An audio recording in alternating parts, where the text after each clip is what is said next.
Le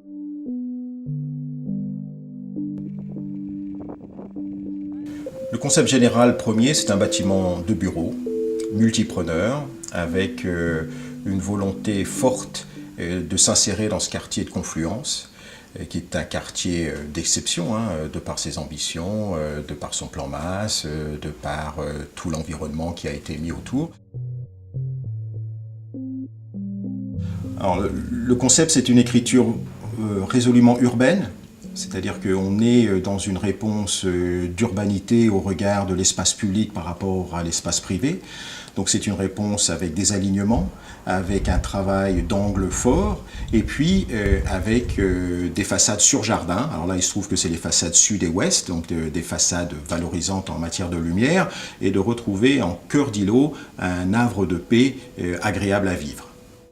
Si on parle de partie architecturale ou de forme architecturale, c'est une forme relativement simple, c'est une équerre qui vient tenir cet angle, avec la particularité que un des bras de ce L ou de cette équerre est plus épais que l'autre, donc de façon à pouvoir offrir un usage différent.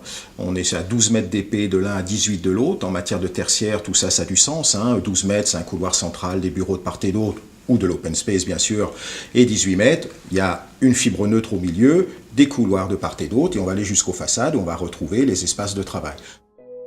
On va avoir un premier étage qui va être largement vitré de façon à avoir cette sensation d'un bâtiment posé tout en légèreté. On va retrouver après les étages courants qui, sur leur trame 235, vont avoir un jeu d'allège qui va varier de façon à trouver ce rythme et cette cinétique. Bien sûr, les châssis vitrés au-dessus, le travail ici en cuivre, les stores qui vont venir bien sûr au droit des châssis, et ainsi de suite, pour terminer avec la boîte sur 3 niveaux.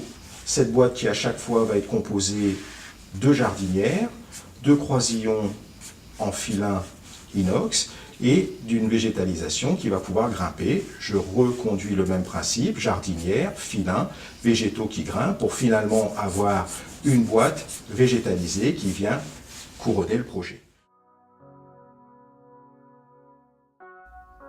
Et cette boîte, lorsqu'on l'a commencé à la carrosser en quelque sorte, on a trouvé l'idée intéressante de venir lui mettre un filtre végétal, puisque la question de la végétation dans la ville est vraiment une question qui est très présente. Alors, on connaît les murs végétaux, les choses comme ça. On a voulu, nous, revenir vers quelque chose d'un tout petit peu plus simple, peut-être un petit peu plus rustique, ou avec des bacs, tout simplement, des bacs à plantes. On vient mettre des glycines ou des camélias qui vont sur des filins qui sont posés, grimper devant cette façade nord et cette façade est. L'idée du départ, c'était de jouer la matière, la peau et la matière. Le matériau cuivre est un matériau effectivement qui était assez brillant et qui n'était pas inintéressant à la pose parce qu'il avait ce piqué brillant et puis rapidement donc il se patine un peu, il prend cette couleur un petit peu marron mais qui a une certaine profondeur et qui joue quand même avec la lumière. On va avoir un projet ambitieux et on va aller chercher un label dès le début, un label qui s'appelle Minergie, qui est un label environnemental suisse, et de façon à mettre un standard un petit peu différent aussi, se différencier sans doute des petits copains, ça fait partie aussi du jeu, notamment de la part des promoteurs, mais aussi pour aller chercher des choses qui sont vraiment innovantes en matière énergétique. On va aller puiser dans un vocabulaire architectural un petit peu innovant, et on va le retrouver, donc un travail avec des matériaux de façade à valeur ajoutée, comme le cuivre, un travail avec des protections solaires innovantes, puisque sur les façades sud et ouest, les stores ne descendent pas, mais ils remontent. De façon très schématiquement, on peut remonter les stores à moitié et le soleil va encore pénétrer en profondeur. On va se protéger au niveau de la lumière sur son plan de travail contre la vitre et la lumière va aller au milieu.